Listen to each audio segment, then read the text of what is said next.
हाँ जी, इहदे च देखो example number 5, evaluate triple integral phi d v where phi is 45x square into v and v is a closed region bounded by the plane 4x plus 2y plus z equals to 8, x is 0, y is 0 and z equal to 0. This can be solved with the simple integral also. We are given the plane 4x plus 2y plus z equals to 8 and x is 0, y is 0, z is 0. That means it will meets the x axis ਨੂੰ meat ਕਰਨ ਦਾ ਮਤਲਬ Y Z ਦੋਨੋਂ 0 ਪੁੱਟ ਕਰ ਦੋ point ਕੀ ਆ ਜਾਏਗਾ 2 0 0 Y ਨੂੰ meet ਕਦੋਂ ਕਰੇਗਾ when x z both are 0 so y is 4 and z ਨੂੰ ਕਦੋਂ ਮੀਟ ਕਰੇਗਾ when x y both are 0 so z is 8 the given close region V is the tetrahedron OABC therefore we will have A B and C so ये tetrahedron बन गई हुण इनू triple integral दे विच सॉल्व करना triple integral च solve करने लई हमेशा की करीदा अगर 3 वेरीएबल दिते है तो किसी एक नू बाकी 2 दे डिपेंड करता होया नैक्सट वाले नू एक ते डिपेंड करता होया और तीसरे वाले नू इंडिपेंडेंट कंसीडर कर लईदा तो तुसी की करोगे अपने कोल है देखो we are given 4x plus 2y plus z equals to 8 so z की वैल्यू आ गई 8 minus 4x minus 2y y की वैल्यू किस तरह आएगी z नू 0 पुट कर दो 4 माइनस 2x आ गया और x के लिए y तो z दोनों 0 पुट कर दो वो क्या आ गया 0 to 2 सो इस तरीके नाल लिखे जाएंगे dv का मतलब होंगे dx dy dz सो इस तरीके नाल तुसी इन्हां नूं सॉल्व कर लेना इंटीग्रेशन इन्हां दी टफ होएगी पेपर दे विच भी ध्यान नाल सॉल्व करना सिमिलरली नैक्सट एग्जाम्पल है बट नैक्सट और इहदे च फर्क है इहदे च दिता सीगा phi and d we there is no sign of dot in between them but here the sign is dot so here we are given 3 देखो जदों भी कदी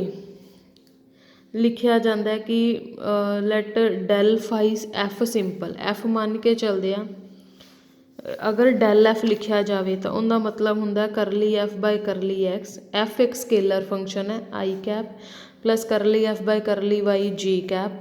plus curly f by curly z की कैप ठीक है so del F आ गया आ वाली term उस तो बाद देयरफॉर डेल दे लई हमेशा एक स्केलर फंक्शन चाहिए बट अगर मैं डेल डॉट एफ की गल करा उनके लिए एक वैक्टर फंक्शन चाहिए क्योंकि डॉट प्रोडक्ट हमेशा एक वैक्टर च हुंदी डेल का मतलब है curly by curly x i cap curly by curly y j cap curly by curly z k cap f vector है इस करके एफ की भी अगों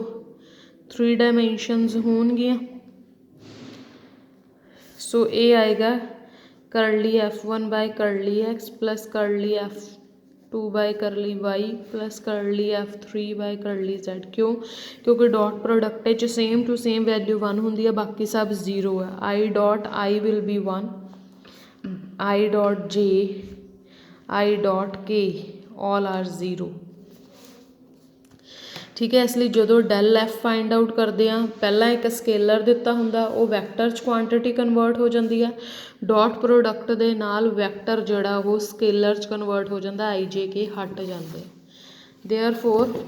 इस तरह अपने कोल सीगा del dot f so f मैनू गिवन है डेल डॉट एफ का मतलब की होंगे आई वाले पोर्शन का with respect to x partial derivative j वाले पोर्शन का with respect to y partial derivative और के वाले पोर्शन का with respect to z partial derivative solve करके मेरे को वैल्यू आ गई ठीक है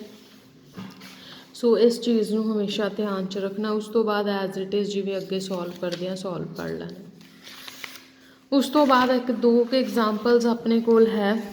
first is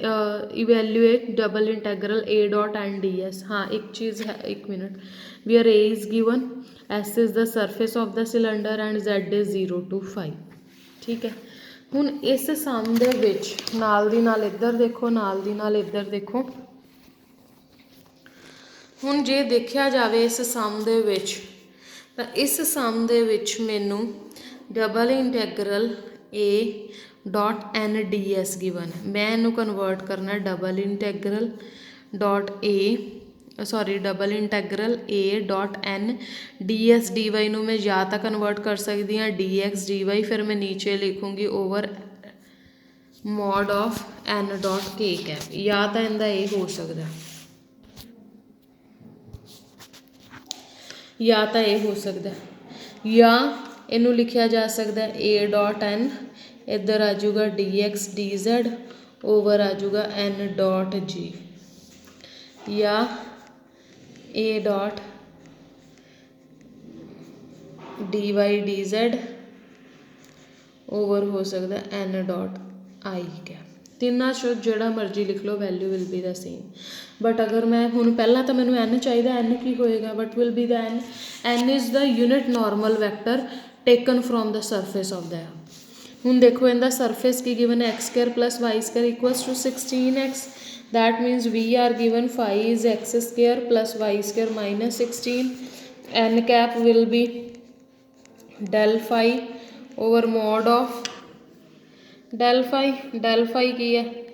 with respect to x Puri equation the partial derivative i cap with respect to y partial derivative j cap